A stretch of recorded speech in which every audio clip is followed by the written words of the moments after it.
Anda lulus passing grade, tapi di sekolah induk tidak tersedia formasi. Lantas, bagaimana teknik penentuan pengisian formasi berdasarkan Permenpan RB nomor 20 tahun 2022? Dan bagaimana contoh simulasi pengisian formasi untuk pelamar prioritas dan pelamar umum? Nah, agar tidak salah paham, yuk simak videonya hingga akhir ya.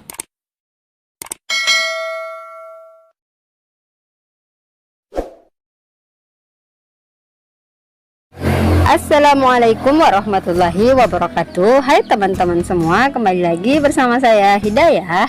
Dan kali ini kita akan membahas tentang bagaimana teknik penentuan pengisian formasi berdasarkan Permenpan RB nomor 20 tahun 2022 dan bagaimana contoh simulasi pengisian formasi untuk pelamar prioritas dan pelamar umum. Jadi yuk simak videonya hingga akhir. Nah teman-teman, sebagaimana kita ketahui bahwasanya baru-baru ini pemerintah baru saja mengeluarkan peraturan Menteri PAN RB nomor 20 tahun 2022 tentang pengadaan P3K guru tahun 2022, yang mana pada pasal 4 jelaskan bahwa ada dua kategori pelamar P3K, yakni pelamar prioritas dan pelamar umum, yang mana untuk pelamar prioritas terbagi tiga, yakni pelamar prioritas 1, pelamar prioritas 2, dan pelamar prioritas 3.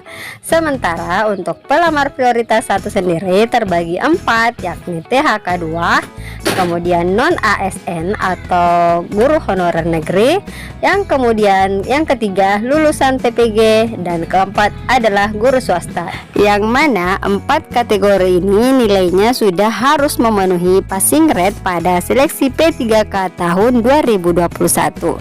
Dan yang termasuk prioritas 2 atau pelamar prioritas 2 adalah mereka yang merupakan tenaga honorer kategori 2. Dan yang termasuk pelamar prioritas 3 adalah semua guru non ASN atau honorer di sekolah negeri yang telah terdaftar di Dapodik dan sudah memiliki masa kerja paling sedikit 3 tahun.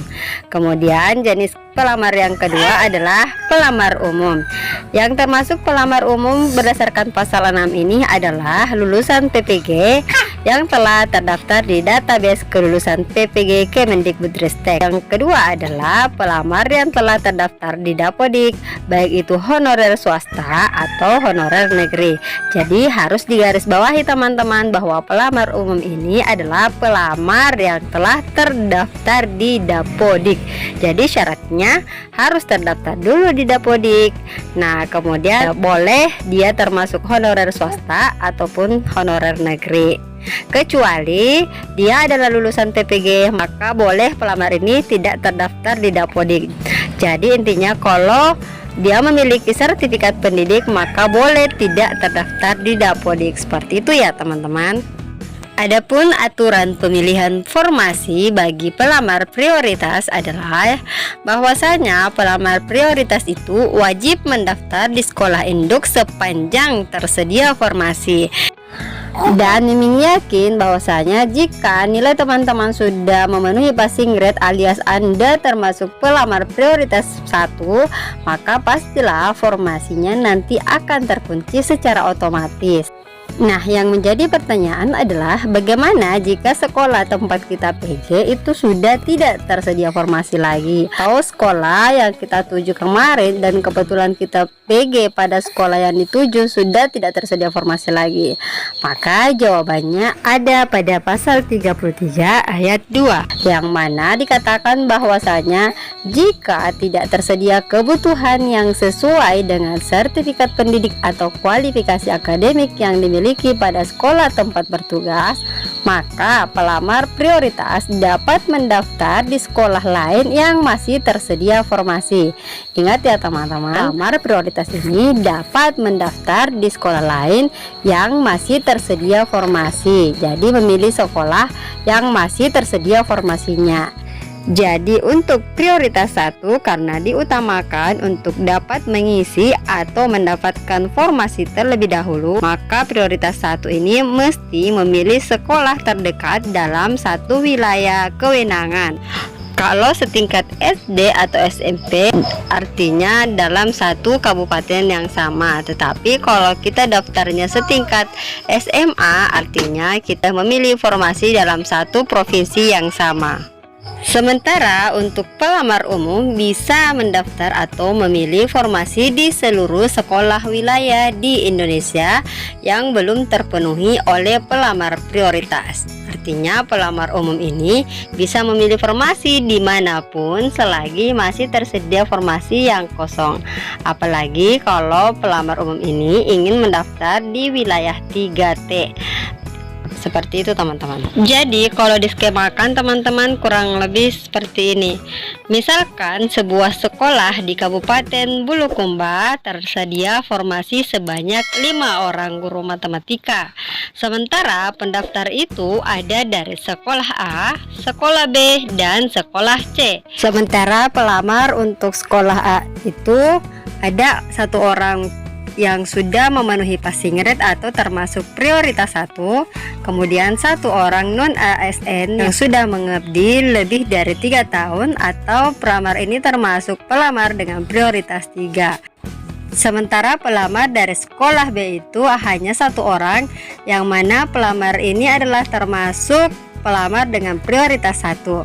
Sementara pelamar dari sekolah C itu 1 orang yang sudah memenuhi passing grade atau termasuk pelamar prioritas 1, dan 1 orang lagi adalah guru yang masa pengabdiannya baru 2 tahun.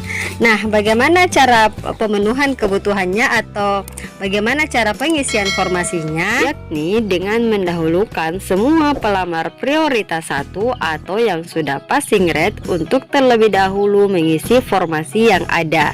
Jadi berapapun peserta atau pelamar dengan prioritas 1, maka ini akan mengisi formasi terlebih dahulu. Seperti pada simulasi di atas, bahwasanya ada 3 orang pelamar prioritas 1, yakni 1 orang dari sekolah A, 1 orang dari sekolah B, dan 1 orang dari sekolah C. Maka tentunya semua yang termasuk pelamar prioritas 1 ini akan mengisi formasi di sekolah A. Artinya sudah ada 3 orang yang sudah mengisi formasi.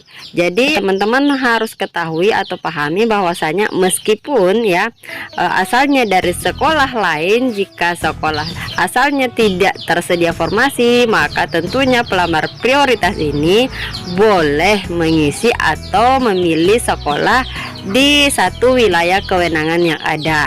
Seperti itu. Jadi pelamar prioritas dari sekolah B dan sekolah C ini akan didahulukan untuk mengisi formasi pada sekolah A. Maka tentunya kita ketahui setelah 3 orang mengisi formasi di sekolah A, barulah kemudian kita ambil jenis pelamar yang lain. Maka urutan berikutnya yang mengisi formasi adalah dari pelamar prioritas 3. Sebagaimana kita ketahui, yang termasuk pelamar 3 ini adalah mereka yang sudah mengabdi paling sedikit 3 tahun, seperti itu, dan tentunya sudah terdaftar di Dapodik.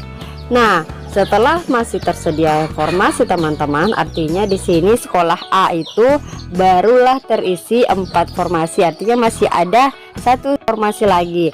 Barulah kemudian kita mengambil 1 orang ini dari pelamar umum, dengan syarat ya teman-teman, tidak ada lagi pelamar yang termasuk pelamar prioritas. Semua pelamar prioritas sudah habis dan sudah mengisi formasi di sekolah. Barulah kita mengambil peserta pelamar umum untuk mengisi formasi yang kosong ini.